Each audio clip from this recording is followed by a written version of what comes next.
राधे राधे। आइए जानते हैं आज हम मथुरा और वृंदावन गोकुल की यात्रा के बारे में संपूर्ण जानकारी। मैं इस वीडियो के माध्यम से आप सभी को कुछ महत्वपूर्ण बातें बताऊंगी, जिसका ध्यान अगर आप अपनी यात्रा से पहले रखते हैं तो आपकी यात्रा बहुत ही सुखद होगी, क्योंकि कुछ बातों का ध्यान देना बहुत ही आवश्यक है मथुरा वृंदावन की यात्रा से पहले। तो शुरू करते हैं। पहली महत्वपूर्ण बात यह है कि यदि आप मथुरा और वृंदावन के दर्शन करने जा रहे हैं, तो यदि आप अपने साधन से जा रहे हैं तो आप इस बात का ध्यान ज़रूर रखें कि आप अपने साधन से जाएंगे तो वहाँ पे जितने भी मंदिर हैं, तो जो भी मुख्य मंदिर जैसे कृष्ण जन्मभूमि है, बांके बिहारी मंदिर, द्वारिकाधीश मंदिर, इन सभी मंदिरों को जाने के लिए आपको अपनी गाड़ी उन मंदिरों से 2 या 3 किलोमीटर पहले ही पार्किंग स्थल में पार्क करनी होगी। इसके बाद ही आप अपनी यात्रा शुरू कर सकते हैं। और यात्रा को शुरू करने के लिए आप अपना वहाँ के जो भी लोकल ट्रांसपोर्ट जैसे ई रिक्शा वगैरह आप यूज़ कर सकते हैं, उनसे ही आप आगे की यात्रा जा सकते हैं। और क्योंकि मथुरा और वृंदावन की गलियों के बारे में आपने सुना ही होगा, बहुत ही पतली पतली गलियाँ हैं, तो इसलिए ही पब्लिक को असुविधा ना हो, तो वहाँ के लोकल पुलिस ने ये किया हुआ है कि आप अपनी गाड़ी पार्किंग स्थल पे पार्क करके आगे रिक्शा, ई रिक्शा या ऑटो के माध्यम से जा सकते हैं। दूसरी महत्वपूर्ण बात है समय।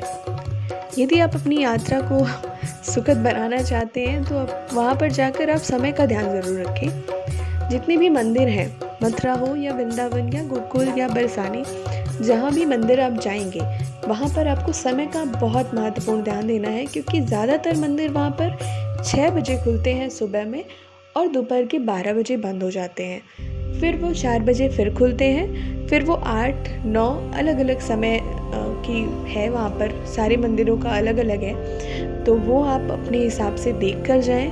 और हाँ, गूगल पे ध्यान ना दें। गूगल कुछ मंदिरों की टाइमिंग गूगल गलत बताता है कि वो सारे दिन खुले रहते हैं, जबकि आप जब वहाँ पहुँचेंगे तो आपको पता चलेगा कि वो सारे मंदिर 12 बजे या 1 बजे बंद हो जाते हैं। जैसे कि आपका कृष्ण जन्मभूमि है, वो आपका सुबह से लेकर 12 बजे तक खुला रहता है, 12 बजे मंदिर बंद हो जाता है, उसके बाद 4 बजे खुलता है।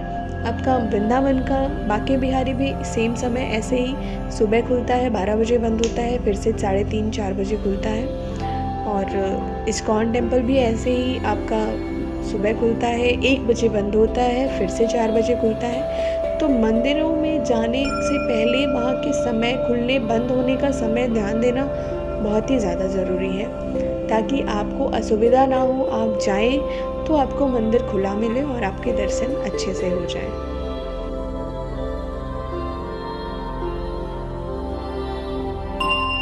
अब जिस व्यक्ति को आप इस वीडियो में देख रहे हैं, तो अब आगे मैं आपको ये बताऊंगी कि आपको इस बात का ध्यान रखना है कि जब भी आप गोकुल जाएं या मथुरा जाएं, वृंदावन जाएं, कहीं भी जाएं, आपको वहाँ पर ये ऐसे कुछ लोग मिलेंगे जो आपको कहेंगे कि आपको हम ये घुमा दें, वो घुमा दें, और उसका वो पैसा लेते हैं। मतलब वो आपसे पहले नहीं बताएंगे, लेकिन बाद में वो आपसे उस चीज़ का पैसा मांगेंगे।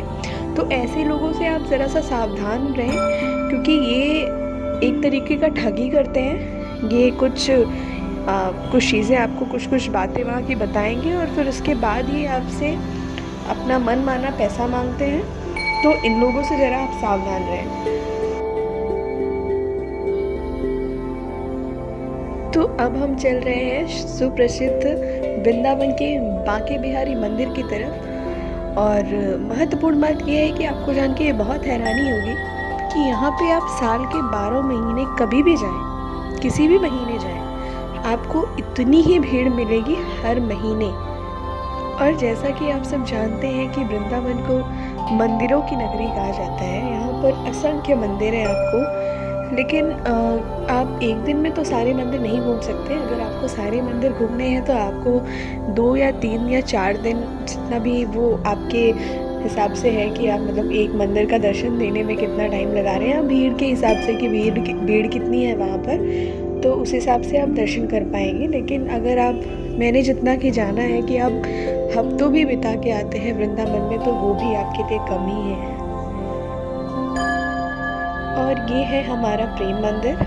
और आपको प्रेम मंदिर के बारे में एक महत्वपूर्ण बात ये जाननी चाहिए कि आप जब भी प्रेम मंदिर जाएं तो वहाँ पर आप शाम को ही जाएं, शाम के समय में। वैसे शाम के समय में ये 4 बजे खुलता है, लेकिन जो इसका देखने का जो टाइम है, यानी जो इसके मुख्य आकर्षण जो इसकी लाइटिंग है, वो आपको शाम के समय में ही 6 बजे, जब भी अंधेरा हो जाता है उसके बाद ही इसकी लाइटिंग जब ऑन होती है, तब आप यहाँ पर जाएं। और मैं इसकी खूबसूरती के बारे में क्या ही बताऊँ, वो तो आप खुद जाकर देख लेंगे। अब जो आप देख पा रहे हैं, ये इस्कॉन मंदिर के अंदर एक ऊपर राधे कृष्ण का जाप होता है, जिसमें आपको एक शीट भी जाती है जिसमें हरे हरे कृष्ण कृष्ण कृष्ण हरे हरे का जाप लिखा होता है। और उसके अंदर आपको एक पुष्प से दूसरे पुष्प पे उस मंत्र का जाप करते हुए बढ़ना होता है। और अगर आप इस्कॉन मंदिर जाते हैं तो ये एहसास करना आपको बहुत ही ज़रूरी है, क्योंकि आप वृंदावन में हैं तो राधे राधे तो कहना ही पड़ेगा आपको।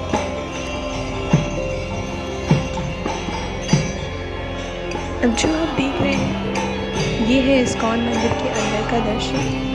और आप इस मंदिर में जब भी जाएंगे आपको विदेशी सैलानियों का एक जत्था ज़रूर मिलेगा, जो कि हरे कृष्ण का जाप करते हुए दिखेगा। और उन्हें देखकर जो आपके अंदर की जो भक्ति है ना, वो जाग उठेगी।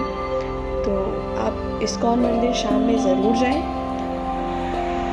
अब आखिरी और एक महत्वपूर्ण बात ये जान लें कि आप जब भी मथुरा वृंदावन के मंदिरों में जाएंगे तो मंदिर के बाहर आपको कुछ ऐसे लोग मिलेंगे जो आपको लाइन के बगल में मिल जाएंगे और आपसे ये कहेंगे कि चलिए मैं आपको भीड़ से बचाऊंगा और इतना लूँगा। तो आप ऐसे लोगों से बच के रहें, क्योंकि जो भीड़ होती है कुछ ही दूर की होती है और सिर्फ आपको लाइन में लगना होता है, जो कि लाइनें बहुत ईज़िली बहुत जल्दी ख़त्म हो जाती हैं और आपको अच्छे से दर्शन हो जाएंगे। तो ऐसे लोगों से सावधान रहें। तो बस इन सब बातों का ध्यान रख के अपनी यात्रा शुरू करिए। राधे राधे।